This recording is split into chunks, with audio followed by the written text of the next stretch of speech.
My business with you is over! Why don't you take a look above you?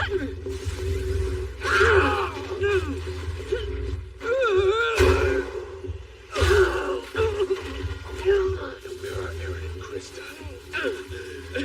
You can't win. If you don't turn yourselves in, then every last scout we captured will get the noose. I trusted something to Commander Pixis. What happens next is out of my hands. Hello everyone. Welcome back to Sansan, Best Anime Reaction.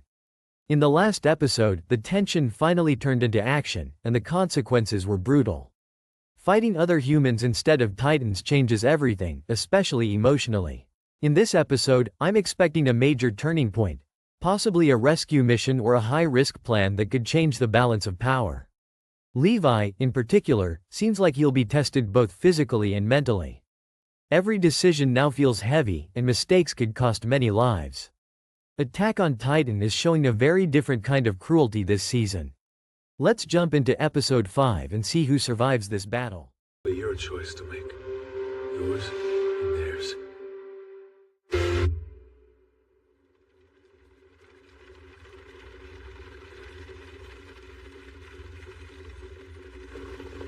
That's a lot of wagons. What's all that about? You mean you haven't heard yet? Pretty much all of the military higher-ups are meeting inside the castle. They're finally disbanding the scout regiment. See? They're building those gallows to hang the commander from. He's probably getting his final judgment as we speak. When facing your enemy, you can't just guard with a shield. You need a spear to dispatch the threat. If you disband the scout regiment, it will be akin to humanity tossing its spear aside. Suppose that in this very instant, Wall Rose was breached. Once again, half of humanity would be forced to flee, this time to Wall Sina. But the earlier evacuation left us with only a few more days' worth of supplies at best. And when they run out, locals and refugees will be forced to fight for survival. Wall Rose and Wall Sina, all of humanity would split, and a civil war would quickly erupt. Even if the walls are not breached again, Wall Rose is suffering from a perpetual shortage of food. It may not be Titans that breach Wall Sina. It's entirely possible that the residents of Wall Rose will do it first.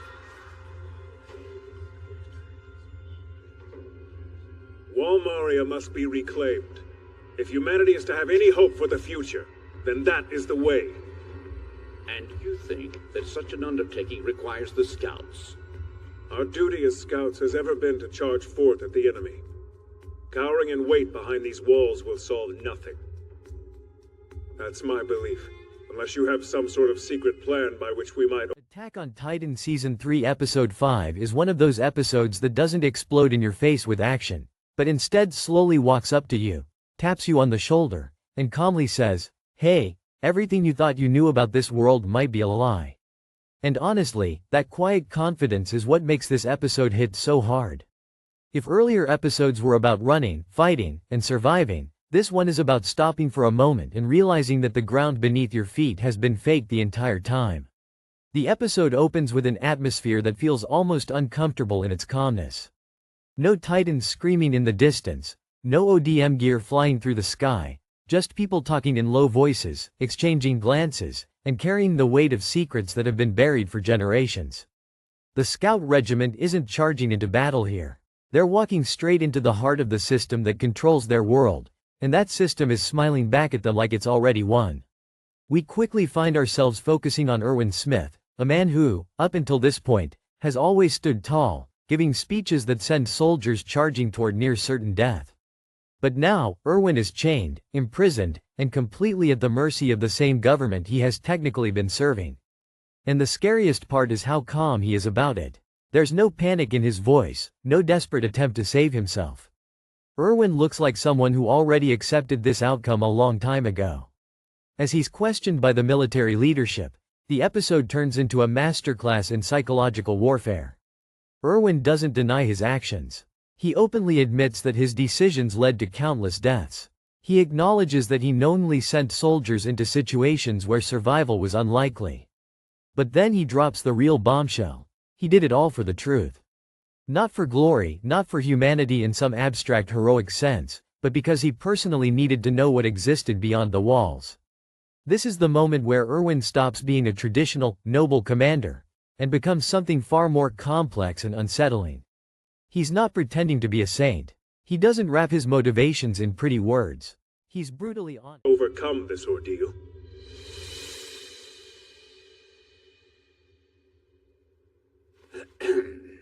Commander, it seems you misunderstand what this is. The reason we brought you here is not to discuss our future within the walls, nor is it on account of something as simple as a murder. Clause 6 of the Charter of Humanity. One must never prioritize their own gain over humanity's survival. You've broken the most sacred of laws. Indeed. You have refused to hand over Eren Yeager time and time again, and through this selfish action you violated our charter. But Eren is vital for the reclamation of Walmaria. That is not for the scouts to determine. Eren Yeager is a Titan whose abilities are far from understood. To shelter him within our walls is to put all of humanity at risk. And the very idea of allowing a single commander to have control of him is absurd. As shown by the way you maliciously schemed against the state. Not only did you feign his abduction in order to conceal his whereabouts, you also slew Demo Reeves when he learned too much. This amounts to blatant treason. It's not a stretch to describe you as a threat to humanity. Commander Pixis, the garrison and scout regiments frequently risk their lives side by side on the front lines. How are we to know that you aren't working together now? I am deeply disturbed to hear that you believe we would align ourselves with the Scout Regiment. There is nothing more senseless than humans killing each other. In this cramped bit of world that's been left to us, it would take but a single spark to engulf all. Just before the battle to retake Trost began, I said as much to the men I lead, and then sent hundreds to their deaths. If the Scout Regiment is that fatal spark, then it should be smothered at once. Think about it. What if the Titans did manage to break through the wall only to find next to no one inside it? The poor monsters might have to go hungry. Very well then. Let's begin deliberations. Your Majesty, with your permission.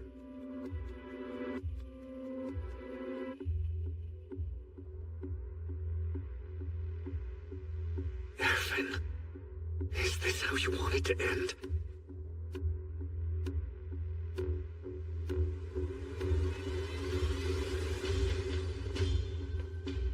Now then, in the King's name, I'll announce your final judgment.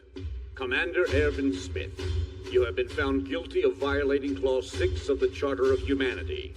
Your sentence is death. Your execution will be carried out at once. Take him. Erwin, is this what you wanted?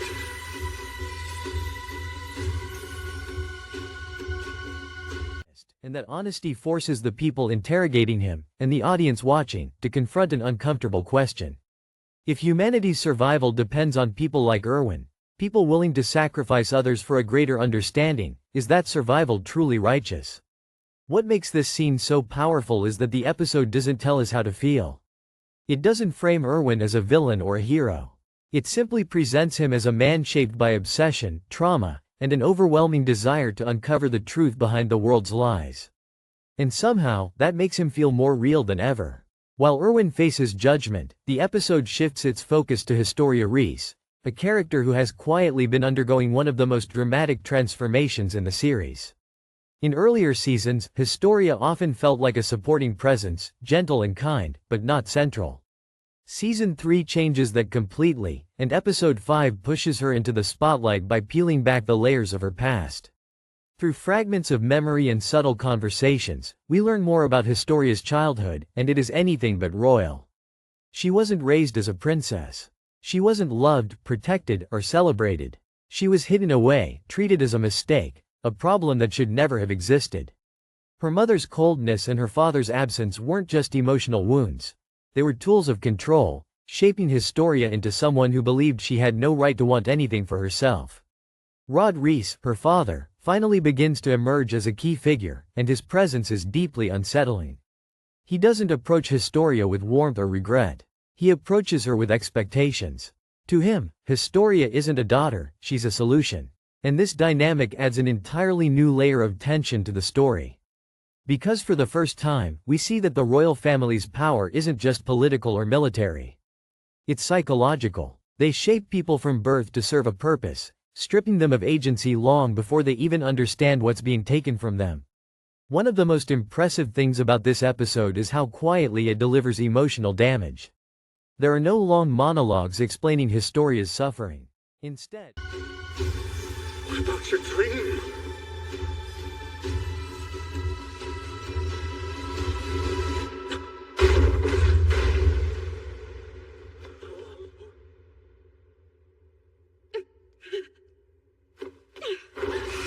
Walrose has fallen!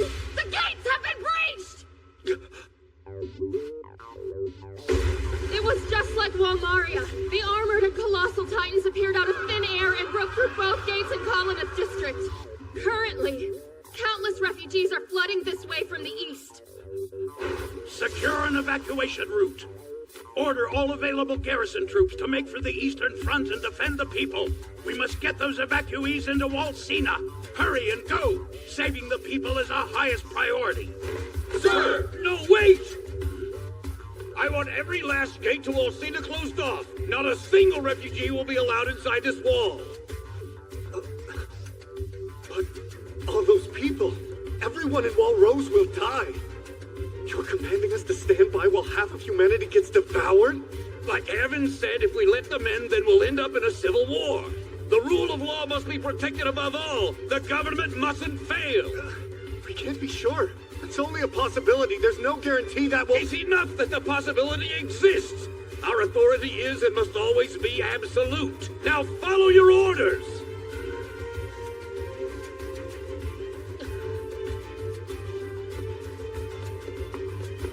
Harold, to think that the wall would end up getting breached at a time like this. Although there is a silver lining here, we've already secured the power. Before too long, the vessel will take it, and then our problems will end. Very well. This is far from ideal, but there's no point in losing our composure here. We still have one wall, and Lord Rice should be back soon. Agreed. We're still safe for now. We have our orders. Let's get those gates closed. Hold on. The refugees are coming now. Who should decide? Who has the right? What's taking so long? Go do your duty.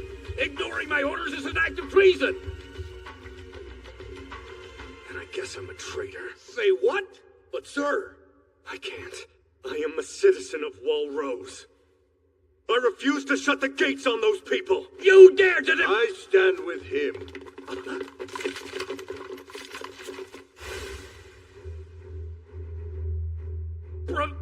Premier Zachary! Did you find the way they reacted surprising? Or was it expected? Surprising? Not a bit. Premier Zachary, what's the meaning of this? That report you all just heard was fabricated. There's no cause for alarm. As of this moment, there have been no reports of any type. it lets silence do the work. A pause before she answers. A hesitant glance away. A soft voice that sounds like it's been trained not to speak too loudly. These details make her pain feel real, and they also make her eventual growth feel earned rather than forced. Meanwhile, Levi Ackerman finds himself in a situation that no amount of physical strength can solve. Levi is used to clear enemies, clear objectives, and clear paths forward. But here, he's dealing with human systems, lies lay. Erred on top of lies, and decisions where every option leads to innocent people getting hurt. And for someone like Levi, that's torture. The episode shows Levi wrestling with morality in a way we rarely see. He understands the necessity of harsh decisions, but that doesn't make them easier to live with. His silence isn't emptiness, it's restraint. He doesn't give speeches about justice or righteousness. He simply carries the weight of responsibility and keeps moving forward, even when it costs him emotionally. As the story unfolds, the true structure of power inside the walls becomes clearer, and this is where the episode really shifts the entire series. The king that everyone believes in, the symbol of unity and stability, is revealed to be nothing more than a figurehead. The real power lies with the Reese family, a bloodline that has quietly ruled from the shadows for generations. They control not just laws and armies, but memory itself. This idea is absolutely terrifying when you think about it. If memories can be altered, erased, or rewritten, then history becomes whatever those in power decide it should be. Heroes can become villains. Atrocities can disappear. Entire truths can be buried so deeply that no one even remembers they were buried. Attack on Titan uses this revelation not just as a plot twist, but as a commentary on how societies manipulate narratives to maintain control. Eren Yeager's presence in this episode is noticeably subdued, and that's intentional. He isn't charging forward with rage.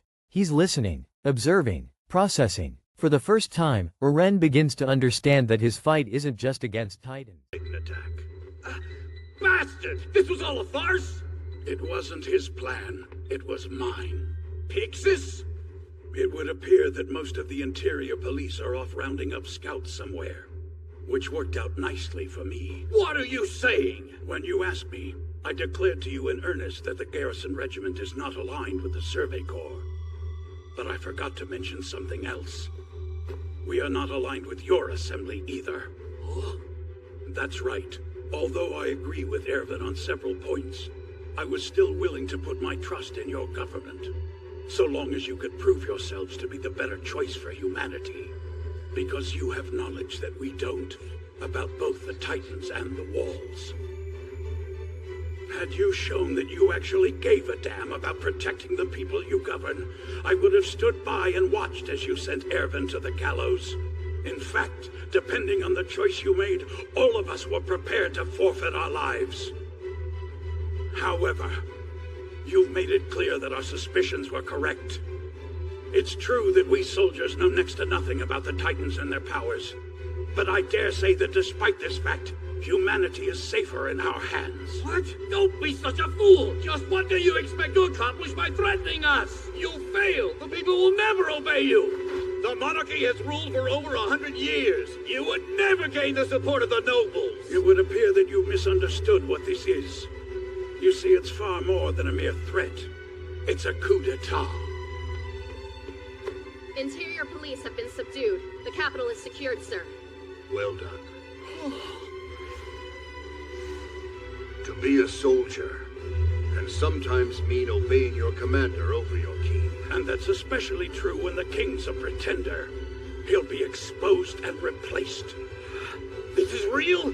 You plan to... Don't think for 1 second that this coup has a sliver of legitimacy. Given the scenario you were presented with, your choice to close Cena's gates broke Clause 6 of the Charter of Humanity. Furthermore, you installed a puppet king in order to seize the reins of power for yourselves. This crime is known as treason.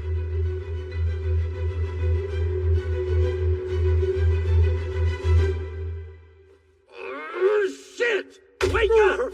What is it, dinner time? Oh, shut your mouth, you stupid oaf!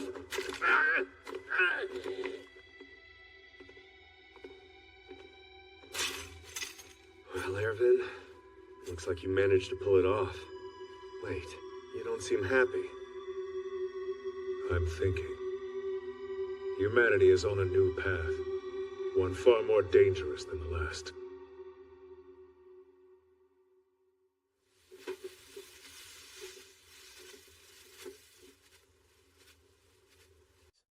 It's against a world designed to keep people ignorant and obedient. And that realization shakes him more than any enemy ever has. What's brilliant here is that the episode doesn't rush Eren's development. It lets confusion settle in. It allows doubt to exist.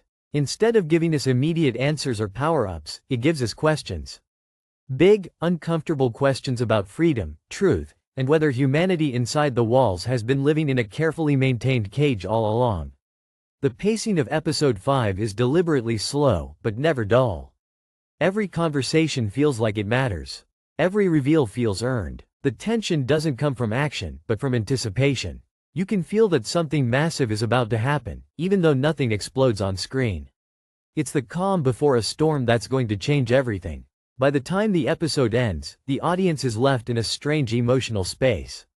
There's no clear victory, no triumphant moment to celebrate. Instead, there's a growing awareness that the enemy isn't just outside the walls, and it might never have been. The real battle is for truth, and truth is dangerous. Attack on Titan Season 3 Episode 5 is the moment the series fully commits to being more than a survival story. It becomes a political thriller, a psychological drama, and a philosophical exploration of power and freedom all at once. This episode lays the groundwork for everything that follows, and it does so without flashy tricks or cheap shock value. It trusts the audience to think, to question, and to feel unsettled. And honestly, that's what makes it so memorable. It's not the episode you rewatch for adrenaline. It's the episode you rewatch because it makes you realize just how deep this story really goes. Once you've seen it, there's no going back to viewing Attack on Titan as just a show about people fighting monsters. The monsters are still there, sure, but now we know they were never the whole problem. One detail in this episode that really deserves extra attention is Erwin Smith's confession, because the more you think about it, the more unsettling it becomes. On the surface, it sounds like a man finally being honest about his sins. But underneath that...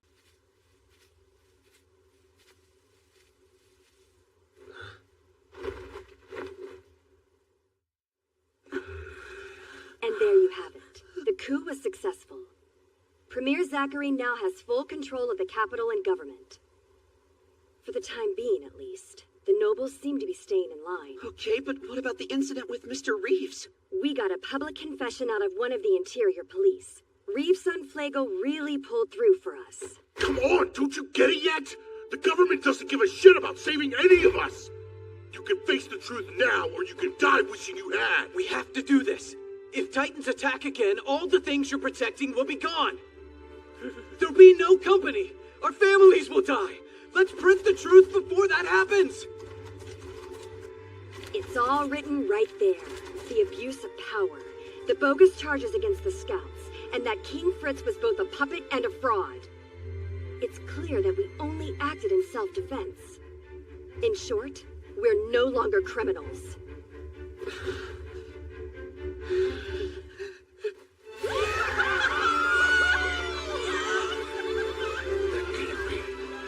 They beat us? Looks like Ervin's gamble paid off. That it did. But it wasn't just Ervin who gambled. Many people had to make a lot of hard choices for this to work. Whereas my choices got 3 of your people killed. I'm sorry. Here's the thing, the Interiors may have lost, but not all of them know it. They still have Eren and Historia too. We need to find them quickly. Right. I think I know where they might be. Let's get there and put an end to this fight.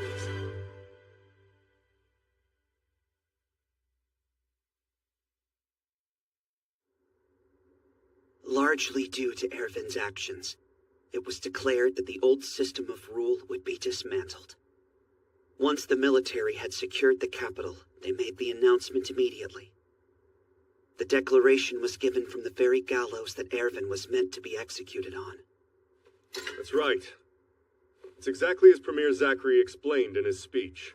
Please understand that our objective here is not to establish military rule.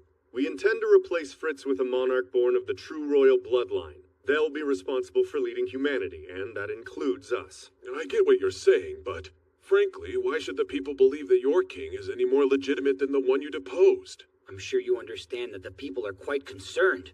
No one knows who to trust at this point. For the sake of humanity, it might have been better to let that government stand.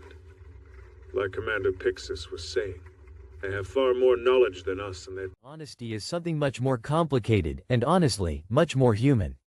When Erwin admits that his true motivation has always been the truth beyond the walls, he's not just confessing to ambition. He's admitting that the image people have of him, the fearless commander who sacrifices himself for humanity, is only partially true. The other half is a boy who never let go of a childhood question. A boy who watched his father die because he dared to doubt the official story of the world, and who grew up carrying that doubt like a burning coal in his chest. What makes this confession so powerful is that Erwin doesn't frame his obsession as noble. He doesn't say, "I did it for humanity," and expect applause. Instead, he exposes the ugly part of leadership that stories usually hide.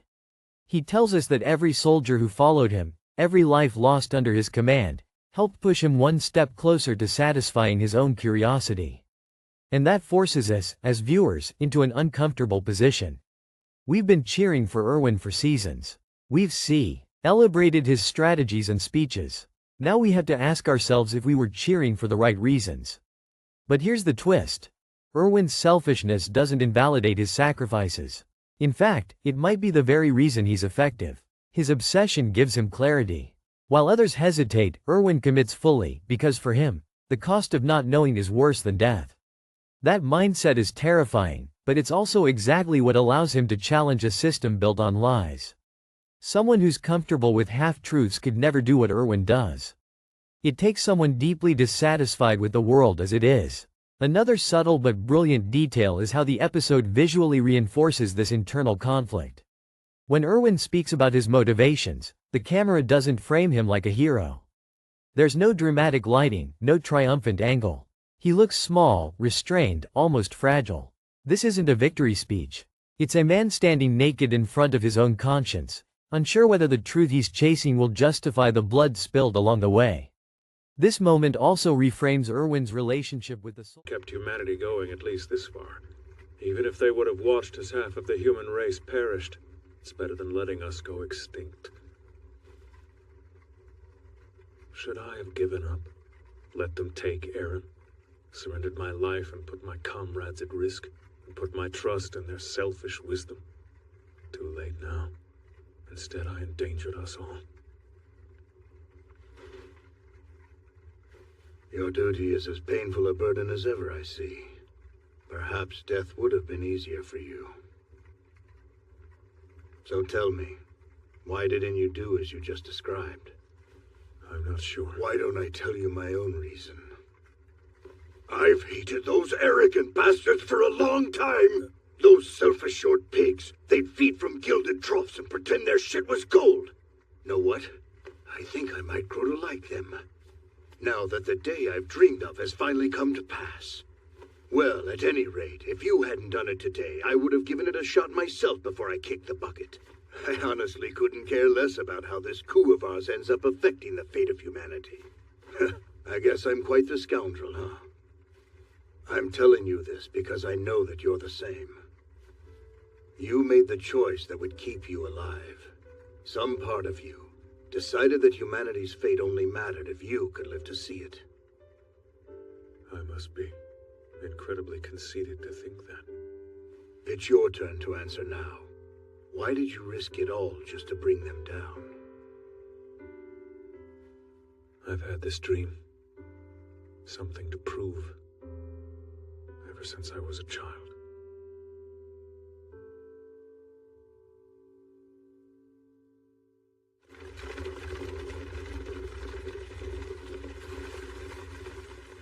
Hanji, you said you might know where they are? Oh yeah, guess I should explain how. Erwin gave me this scout report from an investigation on Lord Rice's land. It details a certain incident that occurred 5 years ago on the Rice estate. 5 years? That's right. It was the day Walmaria was breached. I'll summarize the most important parts from the beginning. So, as far as regional lords went, Lord Rice was fair and well respected by the people. He had 5 children. The most well-known of them was his eldest daughter, Frida. She was a down-to-earth girl who even the peasants adored. But 5 years ago, on that night, disaster struck. With the fall of Walmaria having plunged the world into chaos, bandits raided and set fire to the only chapel around. Unfortunately for them, the entire Rice family had gathered there to pray. And so, the entire family was massacred by bandits that night, save one. Only Rod Rice soldiers under his command. He knows that if they truly understood his reasons, many of them might hesitate to follow him. And yet, they do follow him, because they believe in the idea he represents. That belief, even if built on incomplete information, becomes a weapon against a corrupt system. The irony is painful. Erwin fights lies using trust that isn't entirely honest. And then there's the most heartbreaking part of all. Despite everything he says, despite admitting his selfish desires, Erwin is still willing to die without seeing the truth himself. That's the quiet tragedy buried inside his confession. He wants answers more than anything, yet he's prepared to sacrifice even that dream if it means the possibility of a future where humanity can choose freely. In that sense, Erwin becomes both incredibly selfish and profoundly selfless at the same time. This duality is what elevates Attack on Titan beyond simple good versus evil storytelling. Erwin isn't a role model in the traditional sense, but he's real. He represents the kind of leader history is often built on: flawed, driven, morally compromised, and absolutely necessary. Without people like Erwin, oppressive systems stay comfortable and untouched. With them, change becomes possible, but never clean. By focusing on this one confession, Episode 5 quietly tells us something crucial about the world of Attack on Titan. Truth doesn't emerge from purity. It emerges from conflict, obsession, and sacrifice. And sometimes, the people who push humanity forward aren't the ones with the cleanest hands, but the ones willing to get them dirty and live with the consequences. Adding this perspective at the end of your recap doesn't just expand the episode. It deepens it. It invites the audience to stop thinking of Erwin as just a brilliant commander and start seeing him as one of the most tragic characters in the series. A man chasing the truth in a world that punishes anyone who dares to ask the wrong questions. And once you see Erwin that way, Episode 5 stops being a slow political episode and becomes a turning point where Attack on Titan openly admits what kind of story it truly wants to tell. Managed to escape with his life. To top it all off, this incident occurred just a few days before Historia's mother was killed by the Interior Police. So we know that in the immediate wake of losing his family, Rod Reiss sought out Historia. And something tells me that it wasn't out of a newfound paternal affection. Well, she is of royal blood. Or do you think that bloodline has some other secrets? It's possible, but I'm not sure yet. What really stood out to me, at least, was the fact that large parts of the chapel were destroyed. The chapel was built from stone. It would take a lot of time and effort to destroy it. If it was bandits, they'd have taken what they could and made a quick escape. Also, Lord Reiss was the only witness. No one confirmed his story. Then Lord Reiss rebuilt the chapel with his personal fortune almost immediately. What was his rush?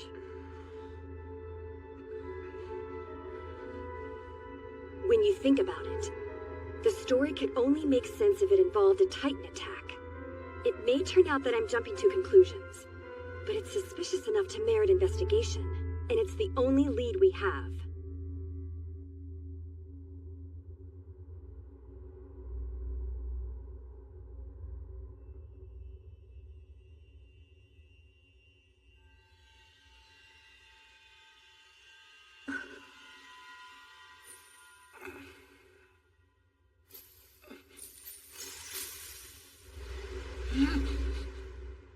What the hell?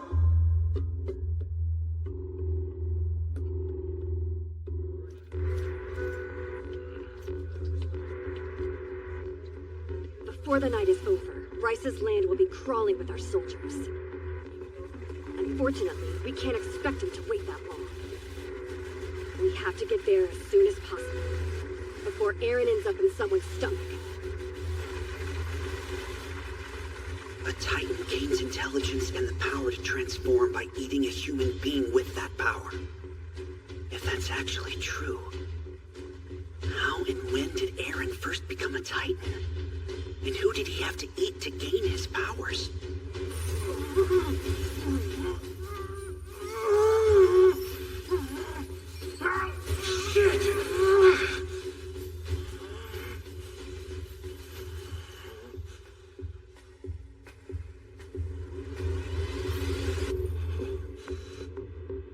Historia.